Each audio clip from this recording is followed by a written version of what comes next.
Ma méthode d'entraînement qui marche à tous les coups pour un crawl en glisse. Salut à tous, dans cette vidéo, je vais vous donner une méthode en 3 points que tu peux effectuer dès tes prochains entraînements pour nager le crawl en glisse et pour sentir ces sensations de glisse dans ta nage. Dans cette vidéo, on travaillera un point faible que je retrouve régulièrement chez les stagiaires qui viennent ici à Seignos. En 2, on travaillera un exercice qui va vous permettre d'être totalement en contrôle de votre nage. Et en 3, on va vraiment essayer d'optimiser notre glisse, notre esthétique de nage. On est parti pour le sujet. Avant de commencer cette vidéo, n'hésitez pas à vous abonner à cette chaîne YouTube pour retrouver tous mes prochains tutoriel en natation. Et bien sûr, n'oubliez pas le pouce bleu pour montrer votre soutien à cette chaîne. Petit concept nouveau, chaque vidéo au-dessus de 1500 pouces bleus,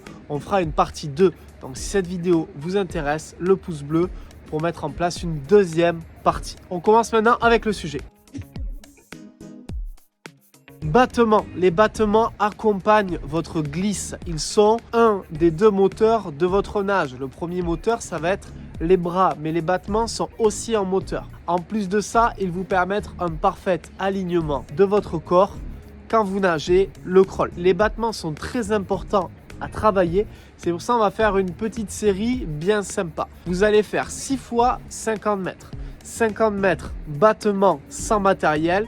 Pull boy ou planche dans les mains, je baisse la tête et je relève la tête pour inspirer, suivi de 50 battements avec les palmes. On alterne 6 fois 50, 50 battements sans matériel, 50 battements avec les palmes, 50 sans matériel, 50 avec les palmes. Et dans les mains, vous prenez un pull boy ou une planche. Ainsi, vous allez pouvoir travailler vos battements et améliorer cet aspect de votre nage. Deuxième partie, on va faire un exercice qui est très intéressant pour contrôler votre nage. L'exercice, c'est crawl hésitation. Vous allez nager le crawl, dégager et marquer une hésitation sur le trajet de vos bras hors de l'eau. Boum! Ainsi, je vais pouvoir travailler ma glisse et 2 points. 1, je vais garder mon temps d'arrêt et mon temps de glisse devant à chaque coup de bras. Voilà, je garde ce temps de glisse. Et 2, je vais être obligé de faire intervenir mes battements dans cet exercice. Crawl, hésitation, je ralentis le trajet de mes bras hors de l'eau, je ralentis le passage du bras hors de l'eau et je garde une belle glisse et un joli trajet du bras relâché et ralenti hors de l'eau. On reste en semi-rattrapé. Pour les personnes en niveau initiation, vous allez faire 6 fois 25 mètres. Pour les niveaux intermédiaires, vous allez faire 6 fois 50 mètres. Et pour les niveaux avancés, vous allez faire 6 fois 75 mètres. On reste sur du 3 temps. Je ne veux pas entendre 3 temps ou pas 3 temps. C'est 3 temps. Récup 15-20 secondes entre chaque série. Troisième exercice pour bien ressentir la glisse. J'appelle ça amplitude max. Vous allez nager le crawl en amplitude max et essayer de nager avec le moins de coups de bras possible, sans dénaturer la nage. On ne veut pas voir des gens nager en opposition comme ça, un bras devant, un bras derrière et je switch. On ne veut pas nager non plus en rattrapé comme ceci. On va simplement faire un bel effort d'un côté, glisser de l'autre. Effort, glisse, effort, glisse et les battements qui accompagnent la nage. Donc, je compte le nombre de coups de bras. J'ai le droit à faire une coulée de 2-3 ondules à chaque poussée au mur. Et on va répéter exactement la même distance.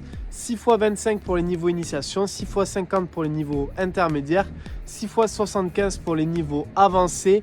L'objectif, c'est de nager avec le moins de coups de bras possible pour ressentir effort glisse, effort avec vos bras, glisse de l'autre côté, effort glisse, le petit battement qui accompagne. Une fois que vous avez répété ces 3 exercices, je vous laisse faire un petit 100 mètres crawl bien nagé, histoire de retranscrire les bonnes sensations de glisse sur chacun de vos coups de bras en crawl. Encore une fois, si cette vidéo vous a plu, un max de pouces bleus. Toutes les vidéos au-dessus de 1500 pouces bleus auront le droit à leur partie 2. N'oubliez pas de vous abonner à cette chaîne YouTube pour retrouver l'intégralité de nos vidéos. Et également, si vous voulez aller plus loin en crawl et avoir un programme sur mesure, vous avez toutes mes formations en description. Il y a d'énormes promotions en ce moment. Tous les liens sont en inscription. C'était Malcolm, je vous dis à très bientôt. Ciao.